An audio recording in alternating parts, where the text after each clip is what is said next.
한 절 더. 그들을 다 함께 3일을 가두었더라. 아멘. 예. 오셨다고 딱 선언을 하시는 것 같아요. 나왔어.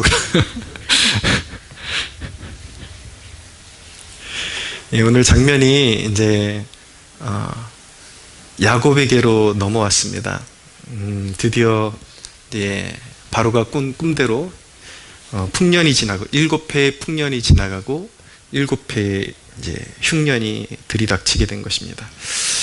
그래서 이제 야곱의 가정도 당장 먹고 살아야 했기 때문에 어떻게든 이 기근의 어려움에 대처해야만 했습니다. 그래서 야곱이 자신의 10 아들을 이제 애굽으로 보내서 거기서 극적으로 이제 요셉과 이 형들이 만나게 되는 그런 장면입니다. 야곱이 지금 이 상황에서 야곱의 입장에서 생각하면 굉장히 난감한 상황이 온 것입니다. 기근이 왔고 양식이 떨어지고 있었던 것이죠.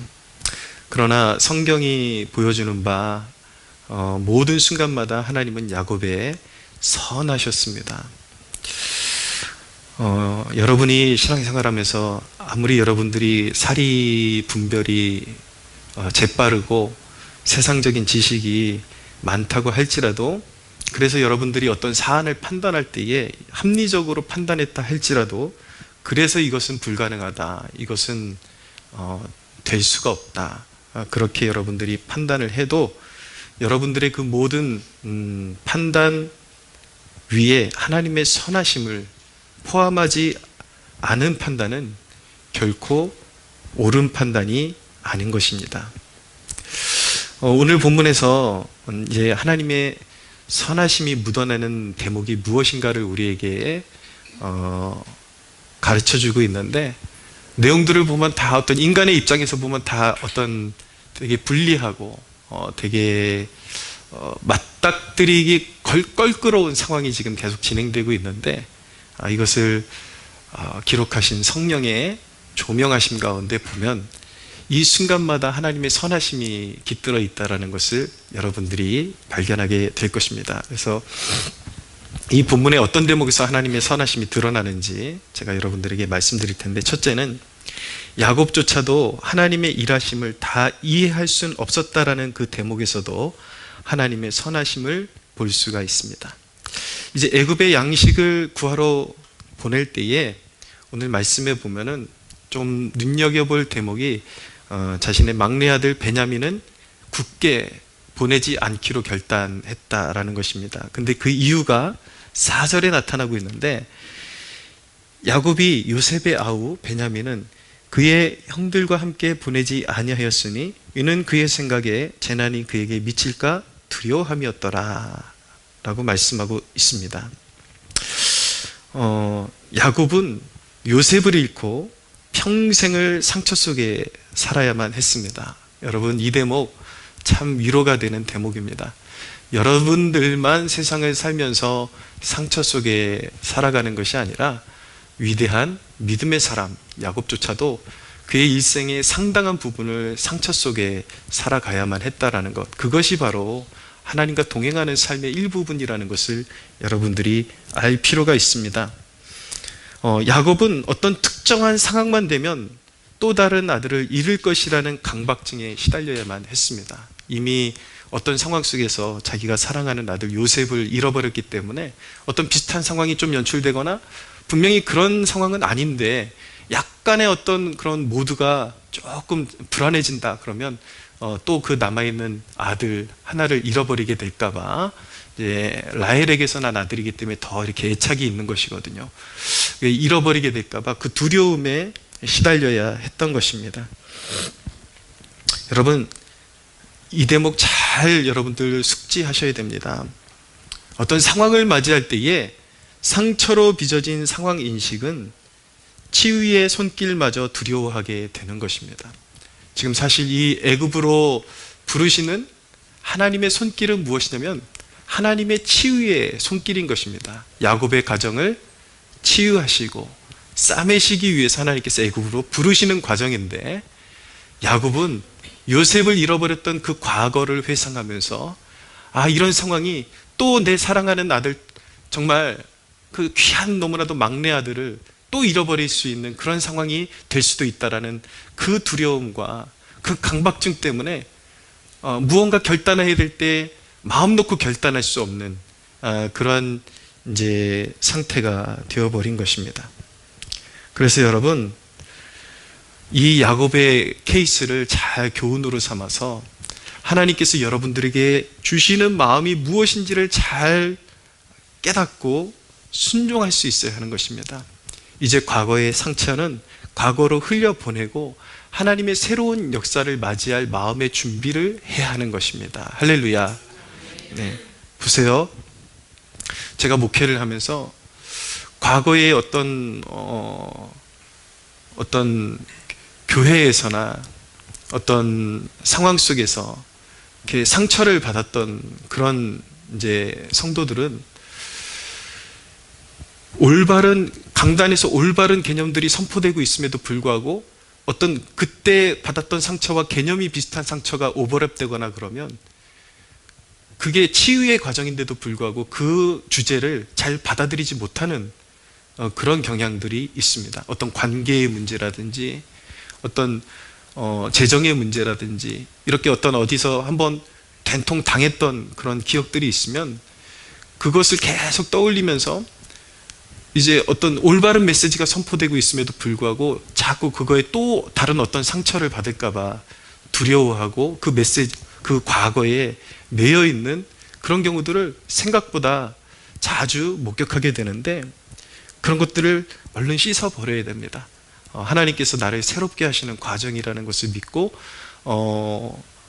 올바른 메시지가 무엇인가, 과거에 아무리 그런 상처들이 있었다 할지라도 이것들을 새롭게 배워서 올바른 성경적인 관점을 정립하고 그것을 나의 양식으로 삼고 순종할 때에 거기서 다시 결실이 맺혀지기 시작하고 이전에 나에게 열매 없던 삶이 씻어지고 회복되어지고 다시 새롭게 된다는 것을 기억하고 하나님을 신뢰하는 마음으로 그 믿음으로 발걸음을 내디딜 수 있어야 하는 것입니다. 여러분, 야곱을 향한 하나님의 신실하심은 야곱이 그렇게 상처 속에 시달리는 동안에도 한결같았다는 것을 잊어서는 안 됩니다. 성경이 왜 성경입니까? 야곱이 상처받고 있을 때에 하나님은 뭐 하셨는가를 보여주는 것이 성경이거든요. 하나님은 어떤 존재인가? 내가 상처받고 있을 때에, 내가 시련 중에 있을 때에, 내가 곤고함 중에 있을 때에 하나님은 어떤 존재이시고 하나님은 그때 무엇을 하고 계신가? 그것을 선명하게 보여주는 것이 바로 성경 말씀인데, 야곱은 그렇게 짧지 않은 수많은 세월 동안에 상처 속에 살아야 했지만 하나님은 야곱에게 야속하게 대하신 것이 아니라 오히려 야곱의 가정에 큰 구원을 이루시고자 하나님은 그 길을 예비하고 계셨다라는 것을 우리가 발견하게 되는 것입니다. 할렐루야. 여러분, 하나님이 지금 이 순간 내 삶에 무엇을 하고 계신지 알 수 없을 때는 어떻게 해야 되는가? 앞으로 어떤 일이 펼쳐질까를 자꾸 이렇게 헤아리면서 추측하려고 할 것이 아니라, 어떤 상황을 자꾸 추측하거나 바라보는 것이 아니라 말 그대로 하나님의 그 신실하신 성품, 결코 자녀들에게 해로운 일을 하지 않으신다라는 하나님의 성품을 믿어야 하는 것입니다. 할렐루야. 보세요, 여러분. 하나님은 야곱이 상처받고 상처로 세월을 보내고 있는 그 세월 속에서도 야곱 가정이 맞이할 기근에서의 구원을 예비하고 계셨던 것이죠. 요셉을 또 준비시키고 계셨습니다. 여러모로 하나님은 일하고 계셨습니다. 요셉을 훈련하시고 총리가 될 수 있는 제목으로 하나님은 감옥에서 그를 꾸준히 빚어가시면서 이 기근의 때를 예비하시고 구원의 길을 예비하고 계셨습니다.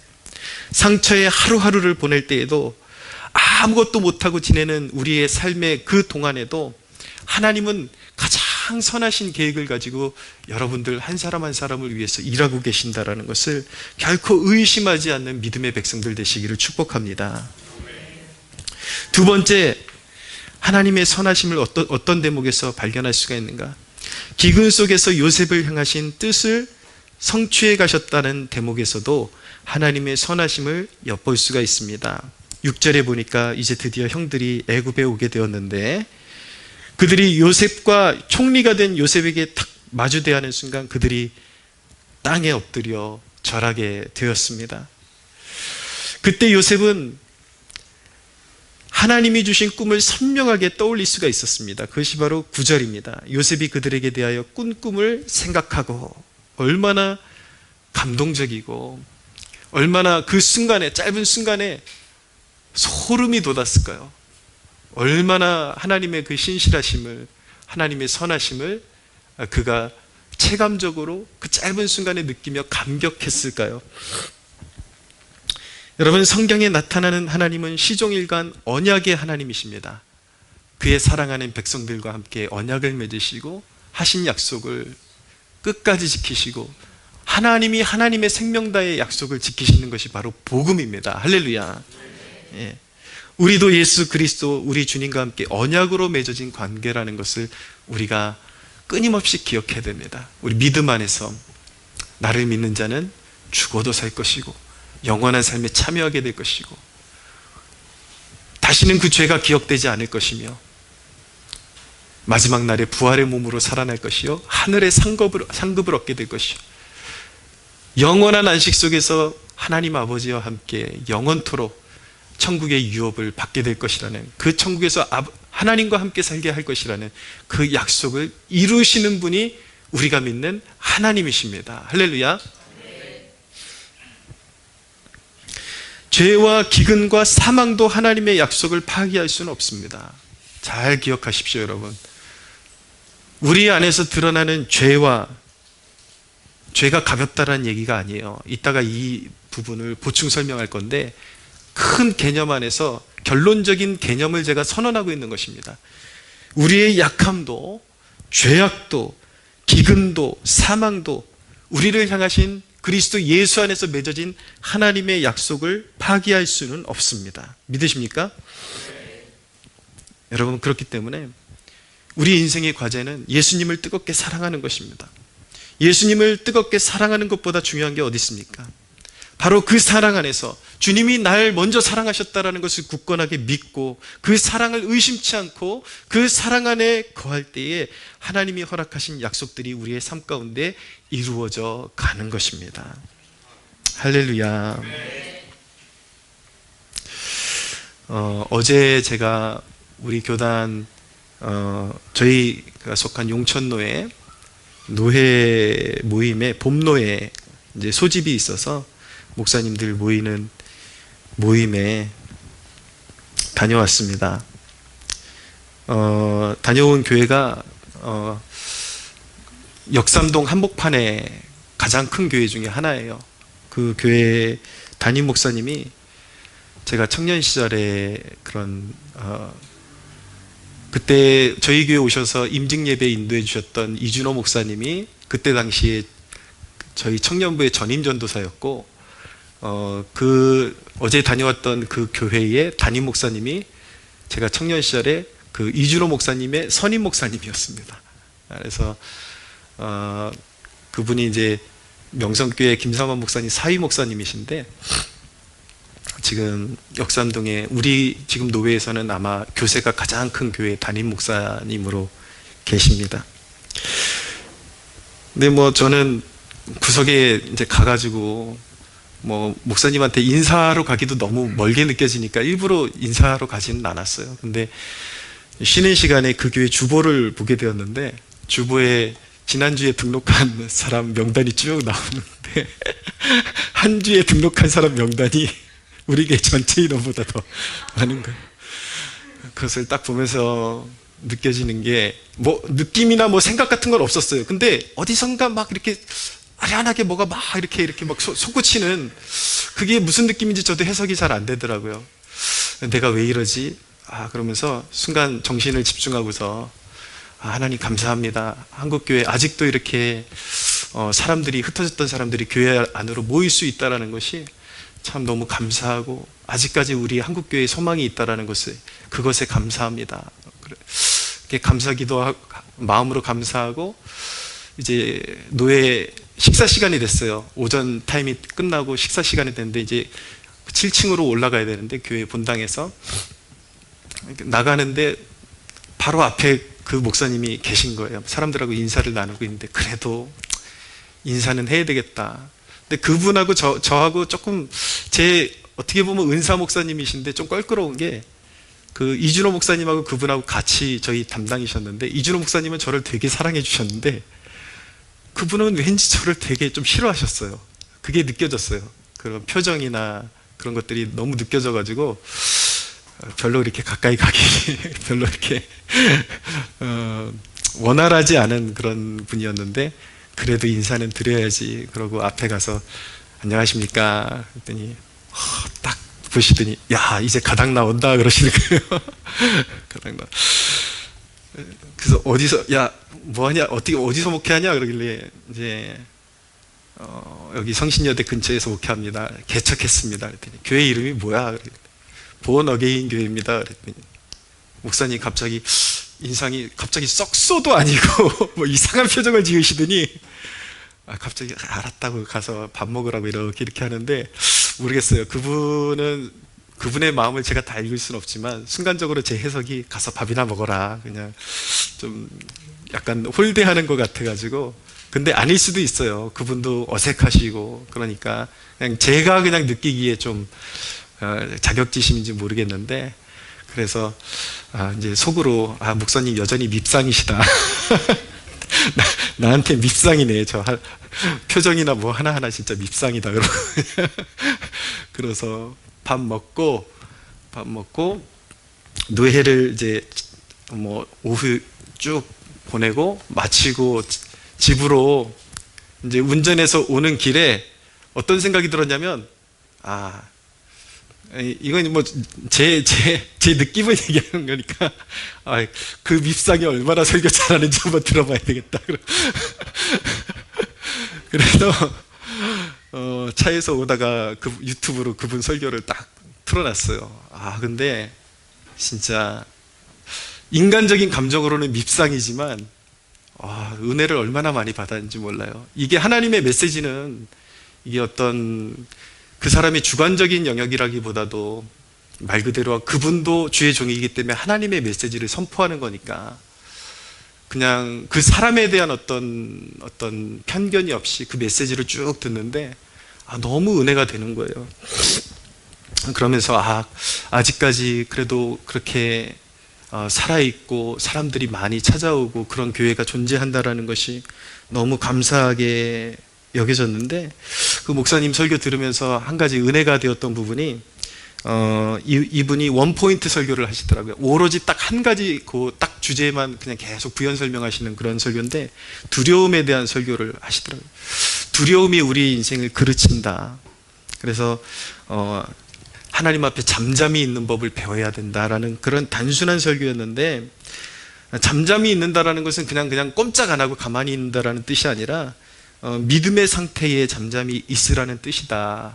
그러면서 이제 고3 자녀들을 둔 부모들을 향해서 좀 말씀을 적용시켜주는 부분에 있어서 자녀가 고3이라고 1년만 그래도 제 인생의 가장 중요한 시즌인데 1년만 내가 양보하고 교회에 안 나오더라도 좀 양보해주면 제가 그래도 빨리 공부 마치고 또 하나님 앞에 돌아올 수 있지 않을까. 그렇게 어떤 세상 돌아가는 거에 어떤 두려워하고 그 공부해야 되는 시기를 놓칠까봐 부모들이 타협하고 자녀들을 그런 고3이라는 이유만으로 하나님과 멀어지게 만들면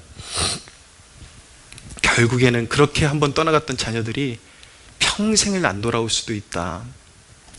그래서 잠잠히 하나님을 바라본다는 것은 무엇이냐면 지금 당장 고3이라는 그 주제가 인생이 너무 커 보이고 두려움으로 와닿겠지만 그래도 잠잠히 하나님 바라보면서 학벌보다 중요한 분이 하나님이신데 자녀가 조금 공부 뒤처질지 모르겠지만 주의를 먼저 섬기게 하고 하나님을 먼저 섬기게 하면 뭐가 될지는 막연하지만 잠잠히 하나님을 바라보는 그 믿음으로 주의를 지키게끔 자녀를 지도하는 것이 오히려 그 영혼을 살게 하는 것이고 가장 그 자녀에게 가장 이로운 길을 가르쳐 주는 것이다.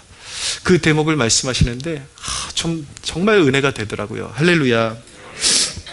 여러분, 이게 바로 요셉의 삶 아닙니까? 뭐 기근이 오건 감옥에 갇히던 그냥 다 내려놓고 모든 상황 속에서 하나님 한 분만 바라봤을 때에 하나님 한 분과의 관계만을 인생의 가장 큰 주제로 삼았을 때에 결국은 기근이 와도 그 기근 속에서 신실하게 하나님의 뜻이, 요셉을 향하신 뜻이, 기근이 요셉을 향하신 뜻을 가로막지 못하잖아요. 하나님과의 좋은 관계, 그것이 우리 인생의 가장 소중한 것, 예수 그리스도와의 가장 좋은 관계, 그것이 세상의 그 어떤 금보다도 더 귀하고 바꿀 수 없는 가치임을 믿으시기를 바랍니다. 네.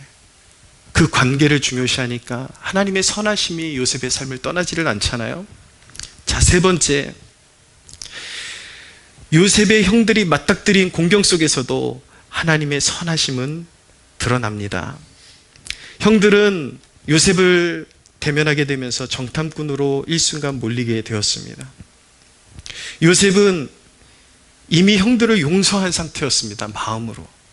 다만 형들이 변했는지 확인을 하고 싶었던 것입니다. 이제 앞으로 또 애굽에서 또 살아야 하고 가족들이 화목해야 되고 하나가 되어야 되고 그런 과정 속에서 분란이 없으려면 형들이 어느 정도로 변했는지 그것을 확인하는 그런 과정이 필요했기 때문에 요셉이 이렇게 이제 대처를 한 것입니다.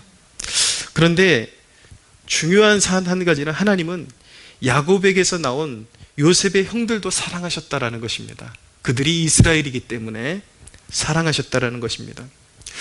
그렇기 때문에 그들의 죄의 문제를 다스려 주셔야만 했습니다.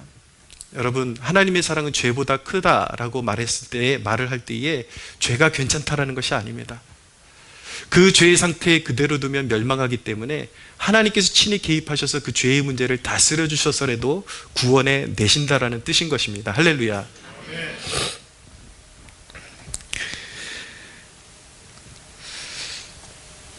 이 요셉의 형들 눈앞에 펼쳐진 상황은 정말 암담한 상황이었을 것입니다. 그리고 절망이었죠.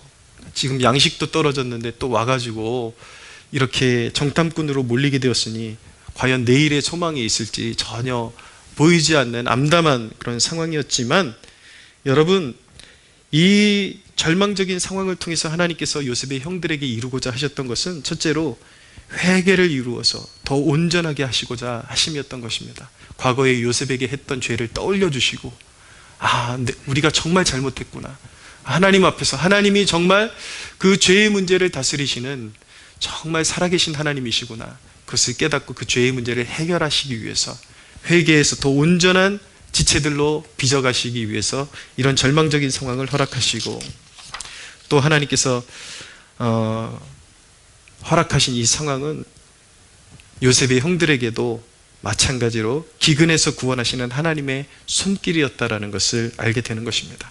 여러분, 지금 몇 가지 상황을, 야곱이 당면했던 그 상황, 그리고 요셉이 당면했던 상황, 그리고 지금 형들이 당면하고 있는 이 상황을 우리가 다 보고 있는데, 특징을 아시겠습니까? 인간사에서 벌어지는 그런 어떤 역사, 상황이랑 실제적인 하나님의 역사랑 정반대에 지금 서 있다라는 것입니다.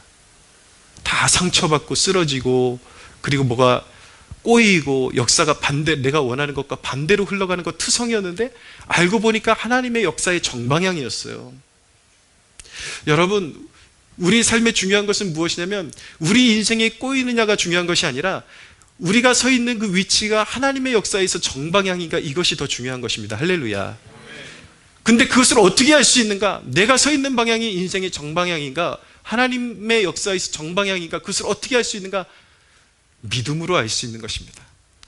내가 죽어도 하나님을 신뢰할 수 있다면 우리는 하나님의 역사의 정방향 가운데 서 있는 것입니다. 할렐루야. 하나님이 우리가 원하는 것을 주지 않으시는 이유는 우리가 더 간절해야 하고 더 순결해져야 하기 때문인 것입니다. 우리가 그렇게 간절하게 찾던 것들 하나님께서 일순간 거절하시거나 어떤 더 절망의 순간 그림으로 더 밀어넣는 이유는 우리가 더 간절해져야 되고, 우리는 항상 역경 속에서 더 간절해지는 성향이 있기 때문에 하나님은 그 길을 우리에게 허락하시는 것입니다. 더 순결해져야 하기 때문에 그런 것입니다.